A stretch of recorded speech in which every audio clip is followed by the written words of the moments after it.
Brothers and sisters in Christ, do you have anything go wrong? If you're a married person, think back to your wedding, and did you have anything go wrong at your wedding? Most weddings have a couple things that don't quite go the way you planned. Sometimes, most of the time, they're just little hiccups, and you can kind of recover pretty quickly, and it's not a big deal.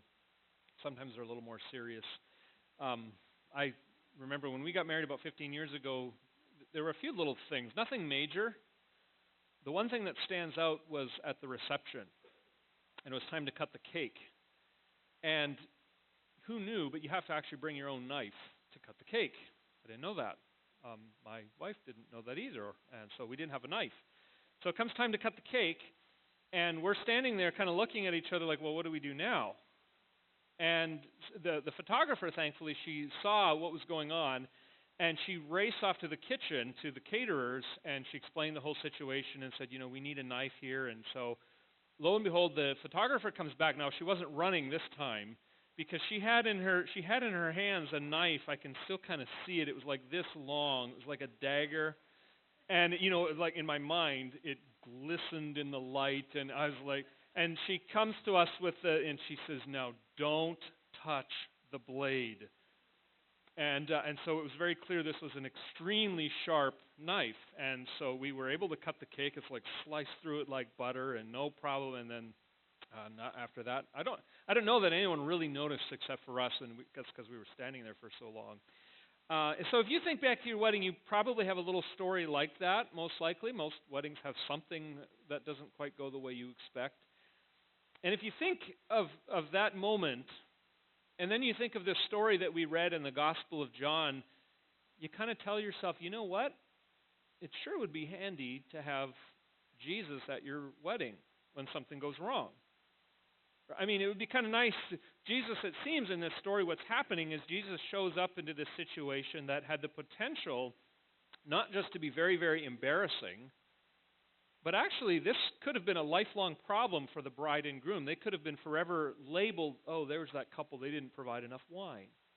And that was actually a very serious problem. That would have been a very serious social stigma for this bride and groom. And then along comes Jesus, and it seems like what he's doing is he's just sort of having pity on this poor couple that didn't plan very well and fixing it for them. Seems like on the surface, that's all that's going on here. Jesus helps out a couple that's kind of stuck. But if you will, if you have your Bible still open, take a look. We need to notice a very important word that John uses when he summarizes this event. In verse 11, look carefully what John says. John tells us this, the first of his miraculous signs Jesus performed at Cana in Galilee. John doesn't just say Jesus did a miracle. He tells us that Jesus performed a sign. That's very specific language. There are only about 7 times in John's gospel where he calls a miracle a sign. This is more than a miracle. This is a sign. Now, what is a sign? A sign is something that points beyond itself. It points to a reality that's much bigger. It points to a reality that's greater than what you're seeing happening here on the surface. When Jesus turns the water into the wine, he's trying to show us something transcendent. He's trying to show us something far greater. He's trying to point us to a greater reality. What is that reality? What is Jesus trying to show us? The first thing is that Jesus is showing us that Jesus, he has come to bring the wine of a greater feast, the wine of a greater banquet. In the Bible, wine, most of the time, wasn't just about the stuff that you drink. Wine wasn't just wine. It had a much deeper significance. And I want you, if you will, take your Bibles for a moment. You need to look back into your Old Testament here. You need to look. It's a book of the Bible we don't go to very often. It's the book of Amos. You'll find it on page 1431. Just turn here for just a moment, and I want you to see this. This is just one example. There are many other places in the Old Testament where we hear language like this, but I think this is one of the most obvious places. Amos chapter 9, it's page 1431. God is speaking to people who were really in trouble in their relationship with him. The people of Israel had drifted far away from God. They weren't walking with God. They were really not close with God. They weren't living obediently to him. And God spends about 8 of the 9 chapters warning the people that there will be consequences, that trouble was coming. But then God concludes the message to the people of Israel with a picture of hope. He says, there's going to come a day when I restore my relationship with you. There's going to come a day when we're back in right relationship. And here's what will happen when that takes place. Look at now chapter 9, verse 13. The days are coming, declares the Lord, when the reaper will be overtaken by the plowman, and the planter by the one treading grapes. Now listen carefully. New wine will drip from the mountains and flow from all the hills. I will bring back my exiled people Israel. They will rebuild the ruined cities and live in them. They will plant vineyards and drink their wine. They will make gardens and eat their fruit. Did you catch that reference to the wine there? Here's what God is saying to his people. When I restore my favor to you, one of the signs that you will see is that there will be an abundance of wine. See, wine symbolized a right relationship with God. Wine symbolized that God's favor rested upon his people. Wine symbolized the way that God looked on his people and smiled upon them and showed them his favor. So when Jesus shows up, it is no coincidence that the very first sign, the very first miracle that he does involves wine. Jesus is really demonstrating here God's favor is coming to his people. God's favor will rest upon his people. God will turn his face in Jesus. God is turning his face towards his people and he's smiling upon them. God is restoring his favor to his people. Now, in effect, Jesus is saying, life with me is like the greatest wine. It's like the greatest party. It's like the greatest celebration. Right? Wine symbolized, a good time. It symbolized celebrating. It symbolized rejoicing. And Jesus is saying, I have come to bring God's favor, which is like the greatest celebration of all time. It's like the joy of a wedding. It's like the celebration that takes place at a wedding reception. Now, it occurs to me that people today are looking for that kind of life, and we look for it all over the place. We're looking for the life of abundance, aren't we? We're looking for a life of satisfaction. We're looking for that life of joy. It's just that we look for it in all the wrong places. And the message here is that Jesus is saying, when you look for that life, when you look for the life of abundance, when you look for the life that is overflowing, when you look for the life of joy, and you look for it apart from Christ, then eventually the wine runs out. Eventually the wine runs out.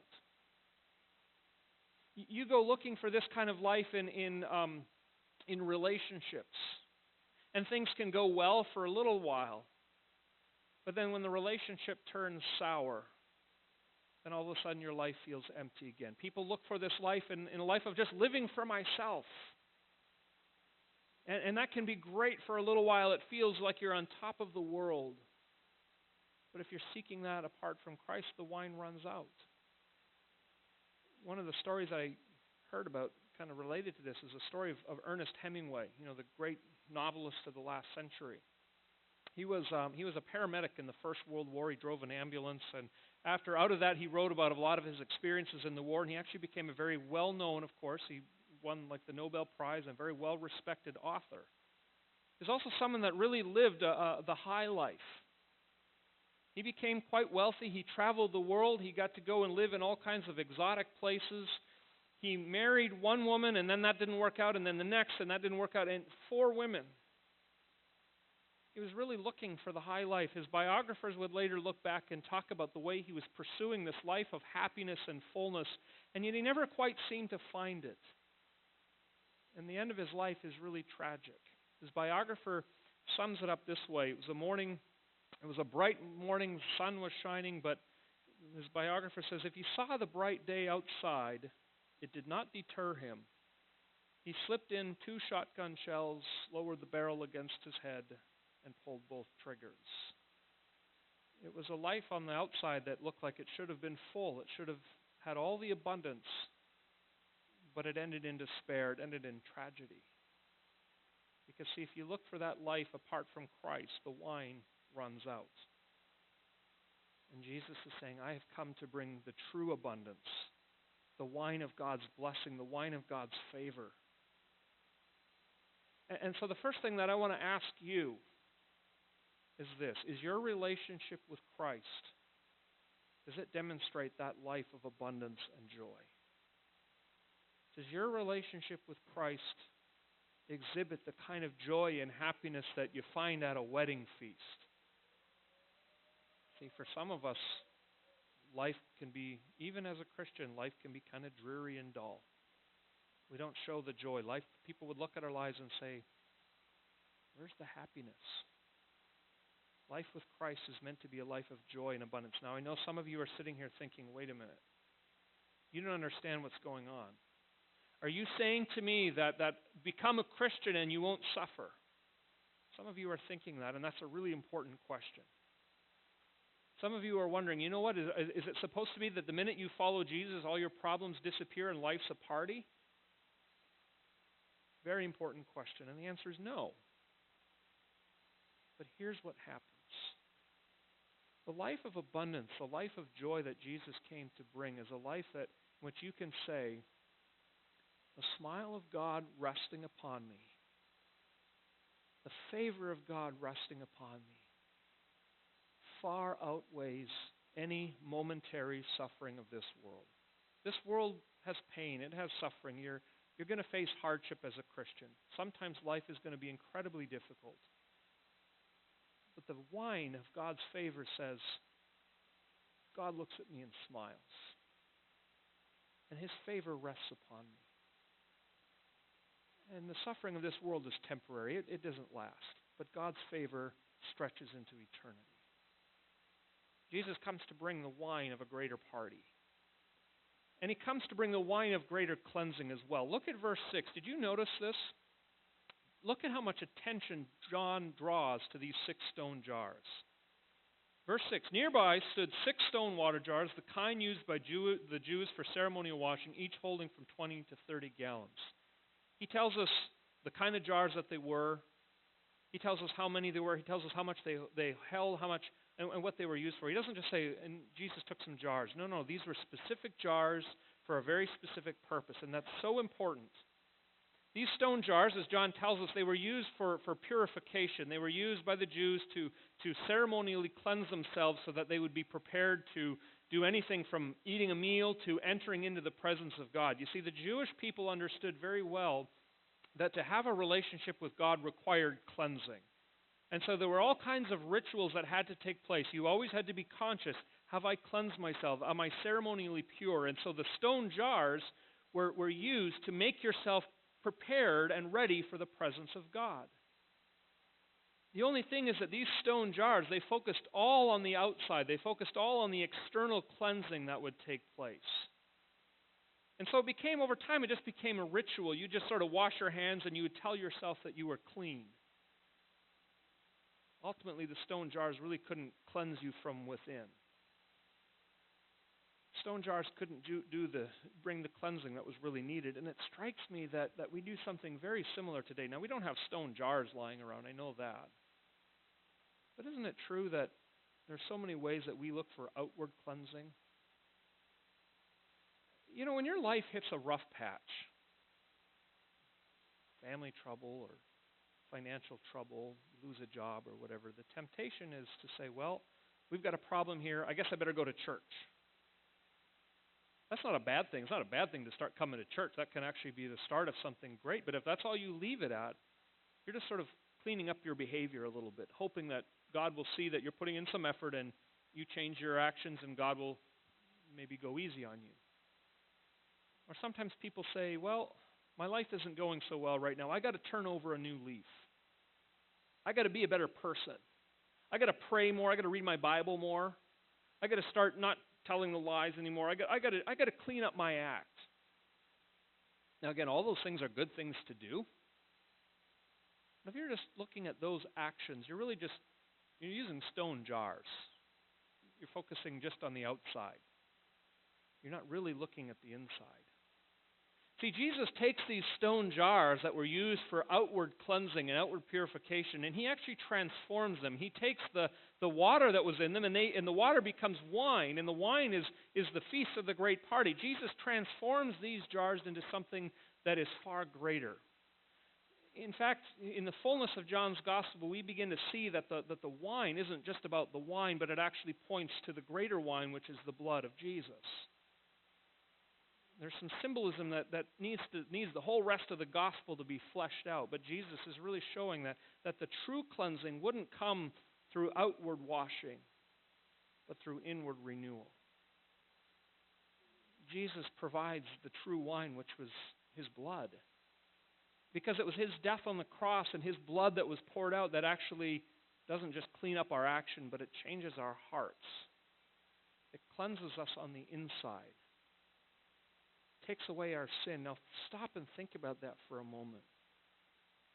Everything you've ever done, everything you've ever said, everything you've ever thought, whether it was a mistake that you made when you were a lot younger in your wild and reckless days, or whether it was something you did this week, Jesus says, I wipe it clean.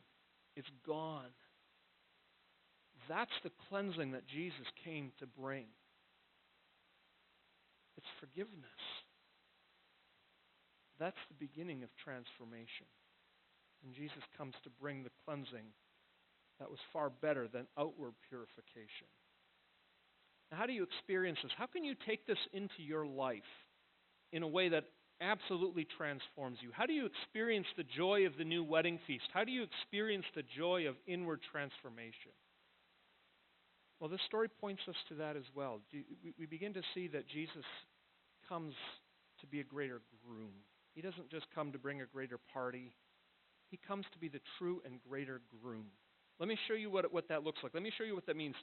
Look at verse 4. Did this give you trouble when we read it? Did this sort of stick out to you? Problem at the wedding feast. And Jesus' mother sees what's going on and goes over to Jesus and says, first of all, it sounds like Jesus being quite rude. Jesus says, dear woman. Now, I want you to know that our NIV cleans this up just a bit. It adds that word dear in front. If you look at the original, that word isn't there. Jesus just says woman. Now, to our modern ears, that sounds like Jesus is being kind of rude.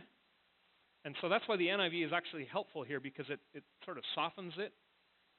There are other places in the Gospels where Jesus uses that word just woman, and it was never a disrespectful address. He was always speaking with kindness and tenderness in that. But then he says, why do you involve me? And that sounds rude as well, doesn't it? I mean, why do you involve me?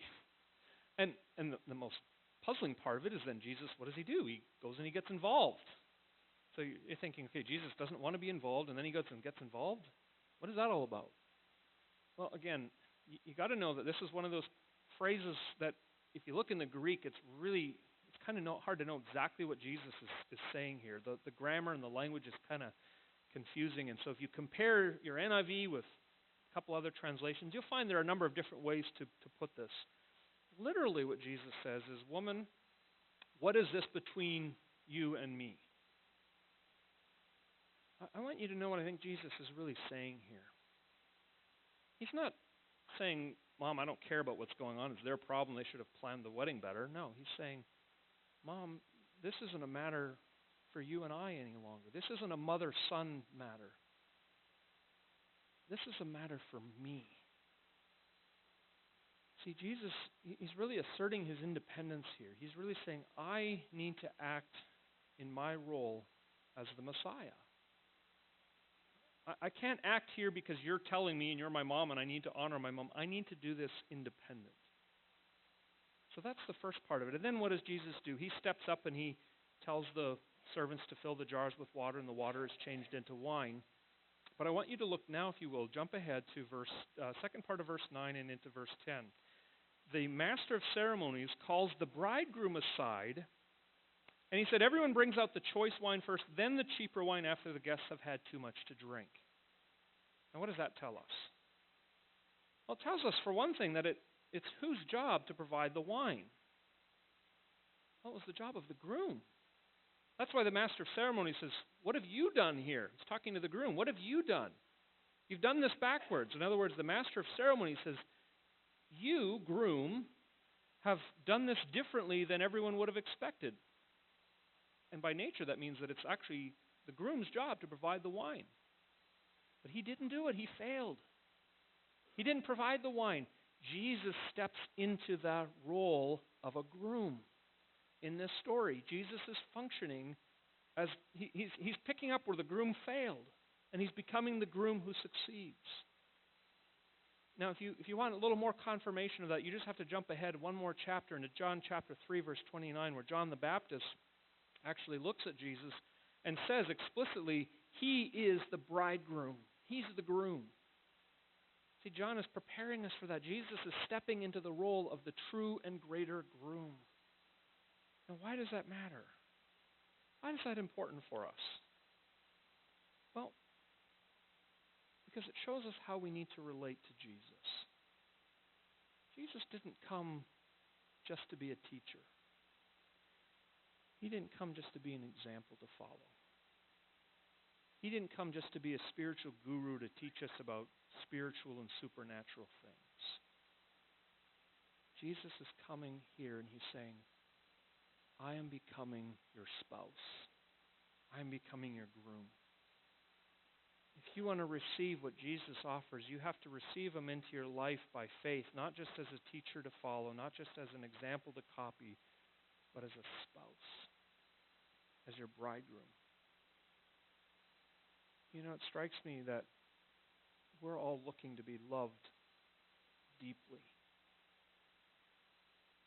Some of us here, you think back and when you're dating someone or when you're kind of hit high school, college, you get your heart and mind set on that Prince Charming, right? At least if you're a lady. And you're picturing someone who's going to come into your life and heal your deepest wounds, who's going to love you completely. The Disney fairy tale stories don't help us much in that way, do they? Because they present that ideal. And of course, it's not just ladies. I mean, you remember Jerry Maguire, right? That movie which you can so recommend, maybe not. But you remember that line where Jerry Maguire says, you complete me. Oh, and we romanticize that. Doesn't that sound idealistic? Doesn't that sound great? Oh, someone who will love me completely. Someone who will fill my deepest needs. Someone who will heal my deepest hurts. Someone who will rescue me from a life of pain and brokenness. Maybe it's not marriage, though. Maybe it's something else that you look to be loved like that. I mean, some of you grew up and all you wanted to hear your parents say to you is how much they loved you. That's all you wanted. You just wanted to know how you were loved. And they never said it to you. And that leaves a wound, and you look to all kinds of other people to fill that. Maybe it's your spouse. Maybe it's friends. Maybe it's a boss. Some of you, it's your children, your parents, and you're looking to your kids to succeed so that then you'll feel like you're valuable, like you've done your job. And you could go on down the list. The point is that we long to be loved like that. But all those other people are going to let you down. Your spouse, no matter how well they may love you, or how imperfectly they may love you, they can't love you like Jesus. Their love for you is going to be incomplete at best. And if you're expecting them to love you the way Jesus loves you, you're going to become resentful because you're going to be pinning on them, well, why aren't you always loving me? Why aren't you meeting my needs? You're going to grow angry and you're going to grow resentful. You expect a boss, you expect a parent, you expect someone else to love you like that, and it's going to drive you crazy because you're never going to quite feel loved enough. And the love that you do get is going to be just a drop in the bucket. No one can love you like this. People, they'll let you down. They'll betray you sometimes. There is a spouse who will love you like that. See, and that's the message of John's gospel here. Jesus comes into that role and he says, I will be the spouse who will love you the way you long to be loved. My love will make you complete. My love will heal your deepest wounds. My love will never stop. Jesus is the spouse who will be faithful to you no matter what. He is the spouse who will care for you in the deepest way possible. He is the spouse whose love will satisfy the longing of your heart. Now you might be sitting here and you might be thinking to yourself, how do you know that? How can I know that? How can I really trust that Jesus will never let me down? How can you trust that Jesus will never quit loving you? How can you trust that Jesus will never give up on you? One more part of this probably stuck out to you when we read it. We haven't even looked at it yet. Look with me, verse 4. Second part of verse 4, Jesus says, my time has not yet come. Did that confuse you? Confused me every time I read it until just now. I think I finally, not just now, but a little bit ago. I figured it out.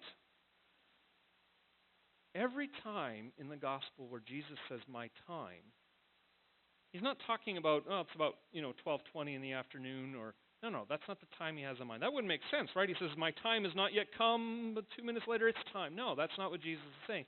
What his time refers not to a moment in time, not to a second on your clock. His time refers to the moment of his death. Again and again in chapters 1 through 11 of John, Jesus is saying, my time is not yet here, my time isn't come yet, my time isn't here. It's not until chapter 12, when Jesus is about to be led away to be put on trial, that he finally says, now my time is here. You see, Jesus in this moment here, he's not thinking about the immediate circumstances. He's thinking ahead to the moment of his death. And in effect, what he's saying is this. He's thinking to himself and he's saying, what will it cost me to provide wine at the feast for my bride? What will it cost me to provide the purification, the inner cleansing that I can bring? What's it going to cost? He knows that it's going to cost him his life. It's going to lead him to a cross where he would be put up and executed in order to save his bride. And when his time finally came, he didn't back away. When the time of his death came, when the time it came that would be the most agonizing of all times, Jesus, your spouse, didn't falter. And he didn't quit. And he didn't walk away. He loved you all the way to the cross. He loved you all the way to the agony of hell. And he rose up again the other side. That is how much your spouse loves you. That is the love that can heal your deepest hurts. That is the love that will fill the longing of your heart. You've all been at weddings before, and I think I've probably told you this. I love doing weddings, and I always stand right about here, and the groom is right next to me, and then the music begins to play, and everybody stands up because now it's time for the bride to walk in. And you all turn around and you look back that way, which you should. Got to give the attention to the bride, right? But let me tell you something. Next time you're at a wedding, look at the groom for a moment. Sorry if you're going to be that groom. All these eyes are going to be on you for that. But look at the groom.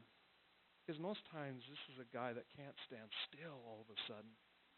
He's got all this enthusiasm on his face. You might see big rough and tumble guys like tears down his cheek. Because he sees his bride and he's so moved with love. And that's how Jesus sees you.